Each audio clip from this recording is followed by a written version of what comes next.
Já parou para pensar no que realmente significa o tal pecado imperdoável?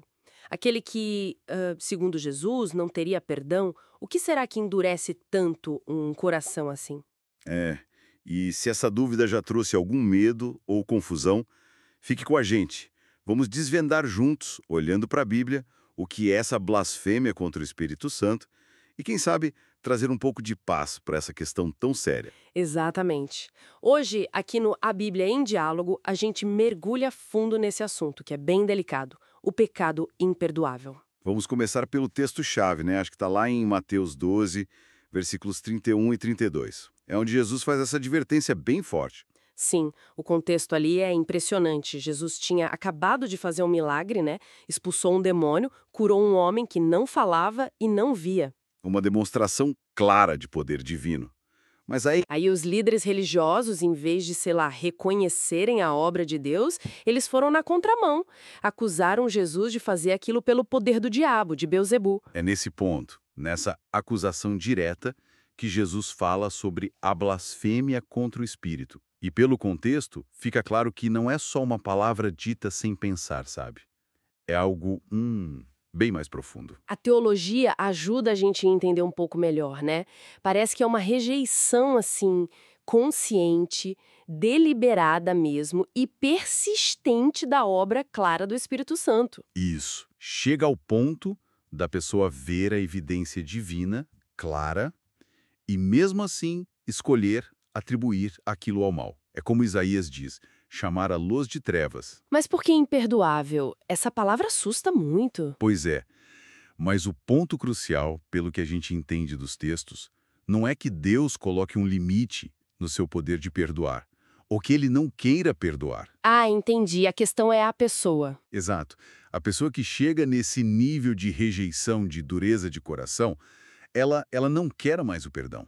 Ela não se arrepende mais. Porque ela rejeitou justamente. Aquele que a convenceria do pecado, né? E Espírito Santo. Precisamente. Ela fecha a porta para a própria fonte do arrependimento e da fé que leva ao perdão. Isso levanta uma dúvida muito, muito comum. Será que eu cometi esse pecado?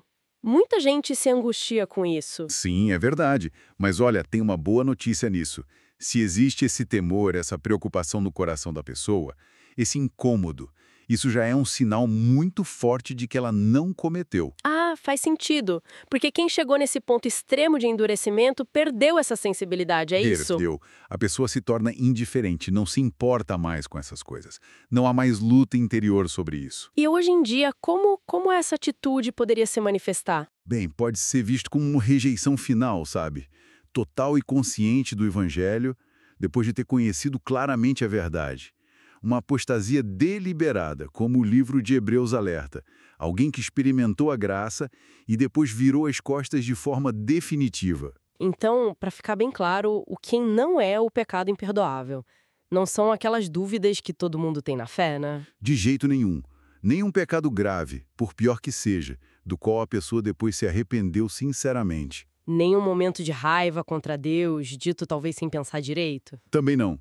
O ponto é essa rejeição final, consciente, persistente, lúcida, da obra clara do Espírito Santo, atribuindo-a ao mal. A aplicação para nossa vida, então, parece ser vigiar o coração, né? Sem dúvida. Não endurecer o coração quando a gente percebe a voz do Espírito falando, nos convencendo de algo. Ter cuidado para não, por teimosia ou preconceito, chamar de ruim aquilo que é obra de Deus. E lembrar sempre daquela promessa, né? Acho que está em 1 João 9. Isso.